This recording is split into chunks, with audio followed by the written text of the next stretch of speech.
Welcome, everyone, to the first official episode of the M&A Healthcare Insights podcast. My name is Mark Thomas. I'll be your host, and I'm joined by one of my co-founders, Andre Ulloa. He's also an executive advisor with us. And then we also have a special guest joining us, and I'll do a brief intro for him here in a minute. But before we jump into the bulk of this episode, I wanted to provide a brief overview of what this podcast will really be as we've conceptualized it over the past few months. We've found that as we're having internal conversations, whether it be with a previous seller, like the guest we're having today, whether it's our assessment of the market, whether it's conversing with buyers, there's very helpful insights that we're coming across that we'd love to share with our viewers, with our network. And we found that podcasts are one of the best ways to distribute that information. So here we are, launching this first official podcast of M&A Healthcare Advisors.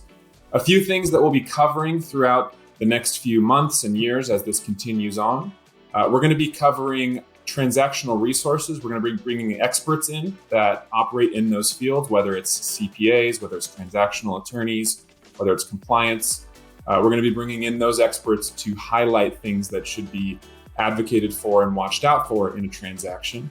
We're going to be highlighting any news that is relevant within the industry, especially within the past few weeks or months.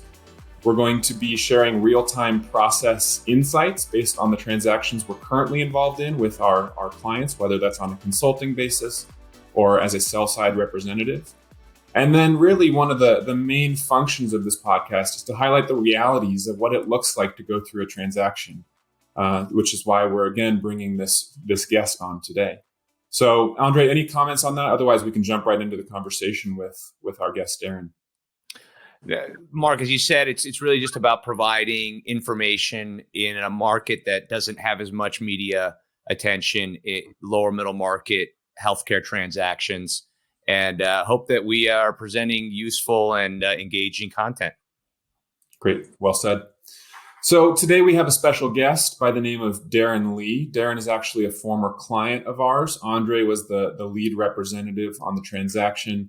I assisted him, and as a brief bit of background, he's a graduate of the UMKC School of Pharmacy. He owned and operated a specialty pharmacy named Apex, and welcome, Darren Lee. Thanks, Mark. Appreciate it, man.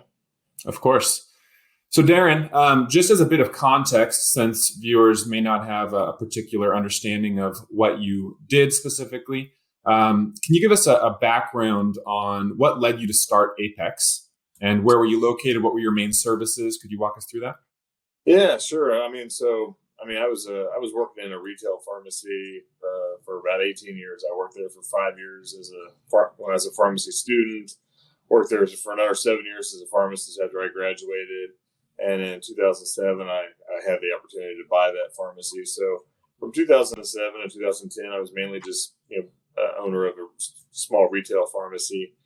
We started picking up a lot of HIV patients, so we were serving a population of maybe 250 HIV patients. And after doing that for a couple of years, we just kind of maybe serendipitously stumbled across the opportunity to serve some patients with other specialty medications.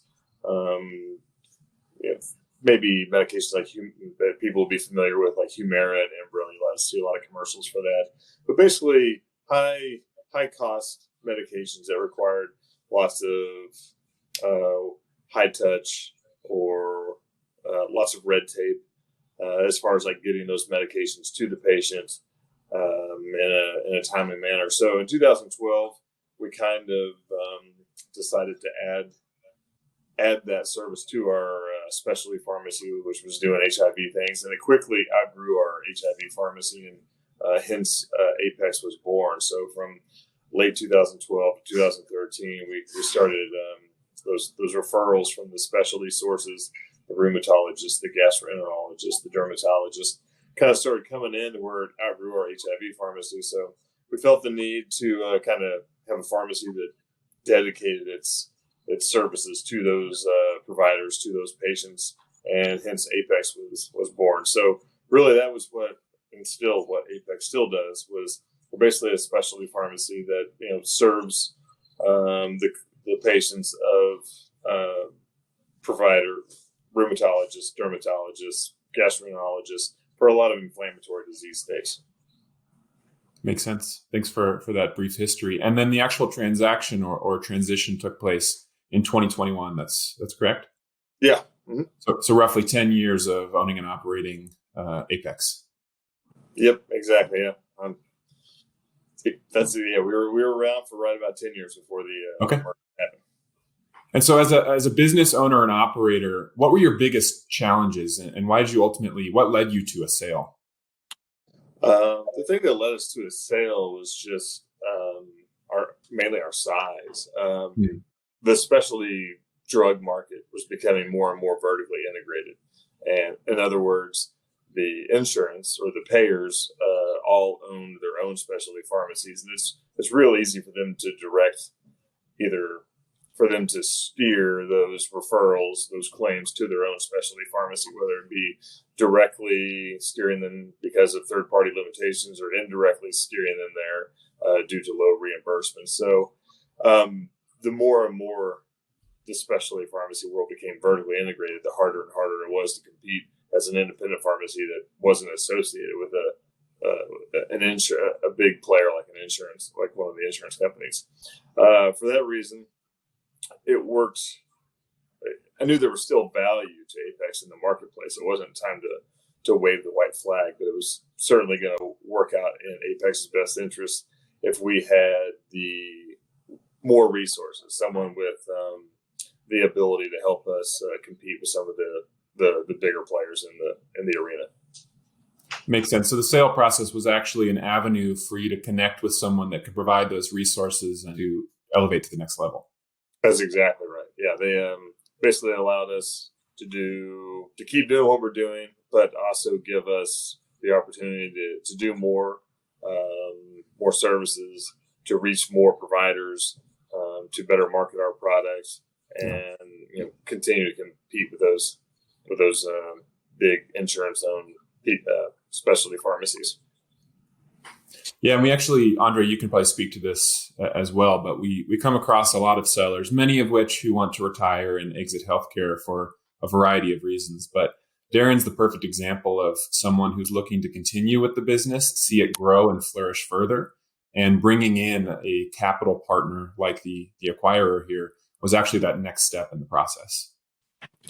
Yeah, when we talk about transactions and what we talked about for years, the relationship that Darren and I had and his partner Adam was built over many years, and it was about here are the challenges we're facing in this market, and who can go out there and allow us to do what we love to do in pharmacy. These are sophisticated operators, but who can come in and be accretive in terms of giving us the bandwidth to do what we do, and then let's grow the business, but let's do that with those resources that can sort of make this a little bit of an easier process. Because definitely in pharmacy, but in healthcare in general, you see a lot of complexities from a regulatory standpoint, from a billing standpoint, reconciliations, payables, receivables. All of that is so complex, and it really takes you away from what you were trained to do, which is run a pharmacy or run a business and manage your people. And then ultimately, it takes you away from the patient, which is something that you care about as an operator. So I mean that's me just sort of talking about it from a circumstantial standpoint. But Darren, when you looked at the acquirer in this, what were you looking for? I mean, outside of enterprise value and identifying what the transaction was, what you felt the business was worth. Outside of that, what were you looking for? In this acquirer that was coming in. Continuity for my employees was a big one. I had owned and operated and sold a smaller retail pharmacy to a big chain like CVS or Walgreens. And in that transaction, they basically just bought the files and we shut the door the next day. And I didn't like the feeling at all of having to tell my employees that, hey, in 2 weeks, the doors are shut. So let me help you find someplace else to work, but you're no longer going to be able to work for me. So when it came time to when we were looking for someone to acquire us, that was one of my biggest goals, was to find someone that would keep on keeping on. Someone that, like, it's different for me now because, obviously I have a boss I have to look up to and report to, but all the other employees that were below me are still below me, and I think they were probably worried in the beginning, what's this change going to be like? But the ultimate goal was to make their jobs the same today as it was a year ago, and for the most part, that's exactly what's happening. Is that the business is kept? The continuity has been there. Everyone's job descriptions are still exactly the same. They do the exact same job from 9 to 5 that they used to do a year ago, and it's really helps with productivity and employee morale. So that was probably my number one goal, other than capturing the value of the business that we created. I really wanted to make things. I wanted to make it a positive experience for the employees as well. Makes sense. So as we focus on that transition, because you actually continued on with the company, which may not be every client's case of ours, were there things that you wish you had better prepared for? No, I mean, not really. I felt like Andre's guidance through the whole process kind of set things up in the right motion, where I don't really have too many regrets about the process. I feel like Andre guided us through the whole process pretty seamlessly and very, very knowledgeably. Yeah, I mean, I appreciate that. It's easy to do it when you got a great client. I have to say, you and Adam were fantastic, and I think that part of when we present these businesses, it's front loading the work in terms of the transaction. Okay, let's really understand what this business is all about. Did you find when we talked, and you're by nature very open and transparent, but one of the things that we talked about initially was, let's tell them about everything, right? And they're already going to know about the wonky aspects of this market, right. But we have to tell them everything about the business. Do you find that there were things in that time in the process where you were like, oh, I wish we could have done this differently, or I wish I could have given, had the business in a certain, stage where I could be presenting them with a different reality, but because I think a lot of it was, in that transparency, you're trying to say, look, this is a great business, but these are initiatives we just haven't been able to get off the ground yet. I think the key word there was transparency. I mean, I think it would have been the process would have been much, much harder had we tried to be not so transparent or not so open about all aspects of our business. So I think honesty and transparency was probably the best practice, the best thing we did, as far as like finding someone who truly valued our business for what it was and what they thought it could be. So, I mean, I thought you did a good job of preparing us for that. I mean, because I'd only sold one other pharmacy up to this point, and that was just a sign on the dotted line to Walgreens, and the next day all the files belonged to them. And you'd kind of warn me, like, there's going to be a lot of people, looking at your books and asking questions that don't make you comfortable, and you prepare me for that. So when they did it, it wasn't a surprise or anything. But yeah, biggest recommendation that I could say to any potential clients looking to sell their business, just don't hide anything. Make sure you show everything out there, because what you might think is a bad or a blemish, a bad aspect or a negative aspect or a blemish in your portfolio, someone else might see it as an opportunity. Yeah. It's not that it's necessarily easy. It's simple, but it's not easy, right? Because you're sort of saying we just need to disclose everything. We need to know everything, and putting it out there. There's a vulnerability to that, and but what allows us to do is be able to respond, because every business has issues. And I think that the responsiveness was another part of it that made the dynamic so great, was that you had questions. We were very quick to come back. But more importantly, as a client, you trusted us to sort of move the process forward. I mean, let's focus in on that word, trust, because, do you feel like, as an overarching ethic on the deal, do you feel like trust was valuable through all this? I mean, whether it was trust with your advisor, which was us, or was it trust with, the buyer? Like, do you feel like that was an important component of this deal outside of all the legalese and the due diligence and all that was going on? Yeah, I thought trust was huge. I mean, trust was probably, I met you a long time ago, and probably, we got lots and lots of emails and calls and introductions all the time about different people wanting to broker acquisition deal for us. And to be honest, the number one thing I was looking at was like, who all these people can I trust? So I think trust was a huge thing in selecting a broker, but I also think trust was a huge thing in communicating with the buyer, because and luckily you helped set it up in a kind of a stair step or multi-step process to where we gave them a little bit of information at the beginning. Everybody got comfortable with everybody. Then we gave them a little bit more, and it helped build a relationship where I was able to trust people that weren't officially the buyers yet when I was providing them what I thought it was very valuable kind of private information. Yeah. We didn't give them everything all at once. That's for sure. Correct. But we knew what was there. That was the most important thing. It's like we had already identified all the issues. And so, we were ready when we had to respond to them. And that was I think that fostered even more of a dynamic of trust, was that, hey, we're very open about what we're going to talk about, but let's make sure that this is the right deal before we go down certain tracks with it. So yeah, that was great. And Andre, to your credit, you had done extensive vetting of the buyer prior to even introducing them to Darren. So there was already a level of trust built in by the advisor coming to the seller and saying, this is an interested party. So that's number one. And then from there, Darren, you're obviously very open and transparent as an individual. So that was a very unique scenario in my mind, to the extent that you stepped out in that trust, and it waterfalled down as the diligence process continued. And to our understanding, it's been a very harmonious relationship thus far. Yeah, exactly.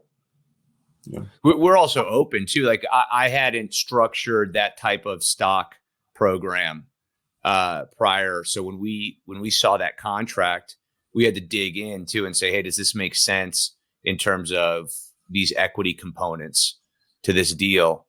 And and so we're also looking at, that's the thing about these transactions, the lower middle market transactions, is that they're very different. They're very unique each time. There's a different set of contracts, different transitioning measures have to take place. In your case, you had the licensure component as well. I mean, you have 50 state licenses, and those had to be transferred. And then we had to sync that with the timing of the deal. And, there's just some states that require a huge lead time to make it happen. So we also had to provide resources to you to make sure that, everyone was able to meet the work streams, get the output out there and get us to the close, based on the timeframes we had laid out. I mean, were you happy with all those resources? Oh yeah. I mean, the way it was laid out, it worked very, very well. It was going to require a lot of cooperation from both sides. It was going to take a lot of trust on both sides, because there was a lot of work that had to be done prior to, some states wanted it done prior to the deal. Some states were allowing it to be done, ex post facto after the deal. And so it did take a lot of organized, concerted work from both parties. And I think that you guys were instrumental in making sure that everyone was dancing to the same beat there. But it definitely took a lot of trust and organization to get all those things accomplished in the correct order, to make sure, because the 50 state licenses was a huge value prop for the sale. Like that was one of the things they wanted to purchase, was a pharmacy that was licensed in all 50 states. So preserving that and making sure that we didn't forget to dot any I's or forget to cross any T's or anything like that. It had to be perfect, and it was. So that was a huge help. Yeah, I mean, you had to be really organized on your end too. I mean, that was, to have those licenses, and then they're renewing all the time, and so you have to be on top of that when those renewals are happening, and the communication with the boards. There was a lot there on your end too. So from that standpoint, Darren, if I could step in here, so. We've talked about trust. We've talked about your openness and vulnerability. And I will say, I remember managing the diligence request list. You're one of the fastest people to fulfill that list that I've ever experienced from a client standpoint. It was a complete blessing on my end, not having to chase you down or by any means delay the process. So thank you again for being so quick in that way. It just shows how organized you were and all the prep you had done actually before going to market. That made it so much smoother. But if you step back and look at the transaction overall, and I'm talking about starting from marketing all the way through engaging potential buyers, negotiating offers, and then all the way through a due diligence and close, were there any major lessons that you take away from that, call it 9 to 12 month period? I mean, my biggest lesson I learned was I was glad that we used a broker.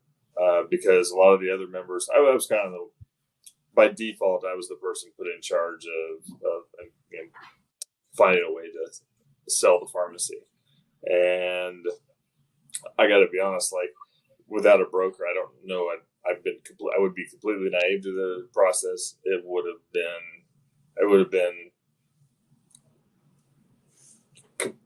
been not nearly as successful. The amount of visibility that you were able to give the pharmacy out in the marketplace, you found clients I would have never thought about finding or thought about looking for. The buyer you found was they have an infusion center 3 miles from my pharmacy. I had no idea. They don't own any specialty pharmacies. I had no idea that might be someone interested in what I do and find value in it. So that and just walking through the whole process, obviously it was not the buyer's first transaction.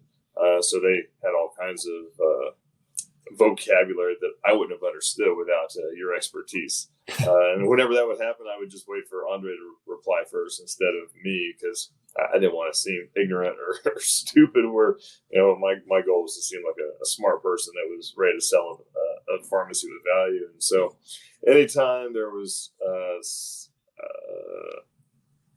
a process or a step that I didn't quite understand or I was new to, it was great to have Andre on my side, because it was not new to him, and he stepped in like, oh yeah, Darren knows exactly what you're talking about. He'll get it to you tomorrow. So it worked out great. No regrets in that. You'll definitely verify that we are not paying you for this. We didn't put him up to this. Podcast. We did not put him up to this. No, I'm a W-2 employee of the buyer now, and there's been no compensation made to me from you.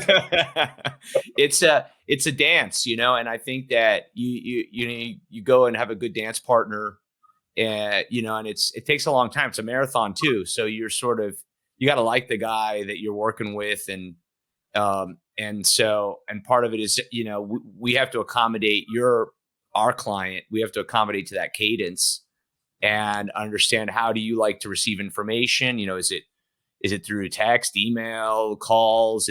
How do you like us to handle, questions or situations? And you were, there's different profiles definitely for sellers. You allowed us to have more autonomy over the process and check in. But we're also okay with a client that's, that may be more, wants more oversight and a little more controlling over it.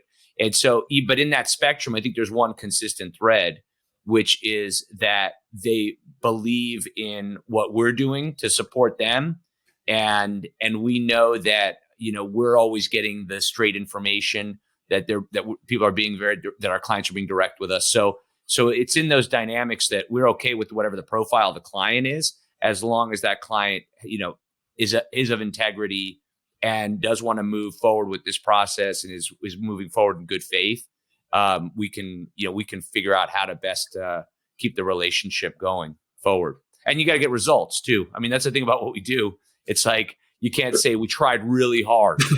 We wouldn't be on this podcast if we said, we did everything we could You got to get results too. But we find that if you follow the process and you have someone that's willing to understand, hey, this is just how it works. You take these steps, and you'll get to the finish line.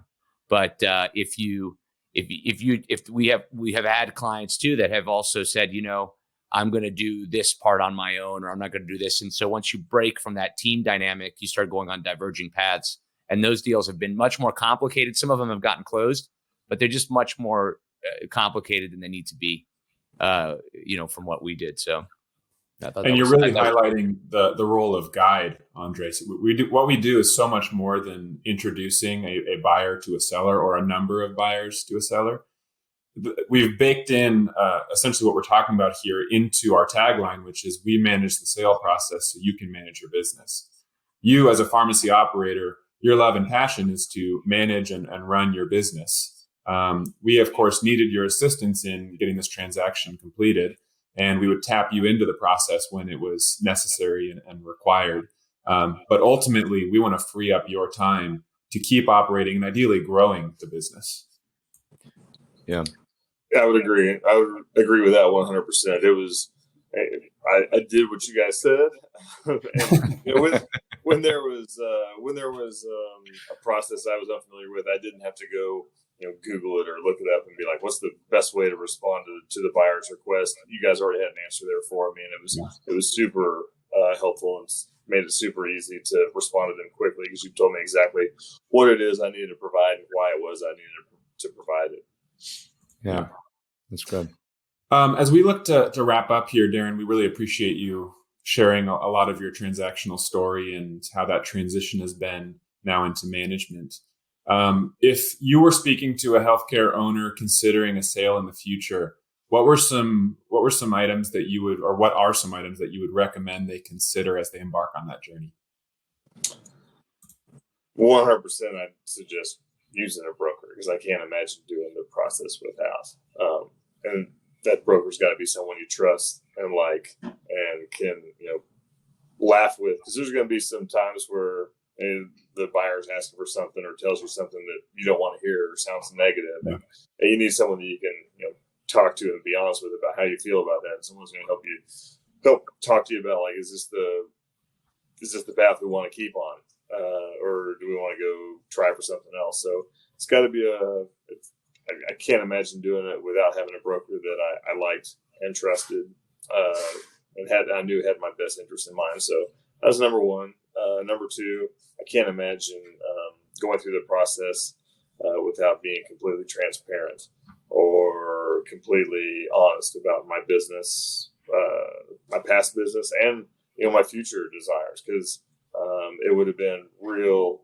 I think it would have affected things negatively had I not been completely honest with the buyers about what my goals were, not only for the sale, but for my years, after the sale. What do I want to do? Do I still want to work for them, or do I want to go on and start my career doing something else? So,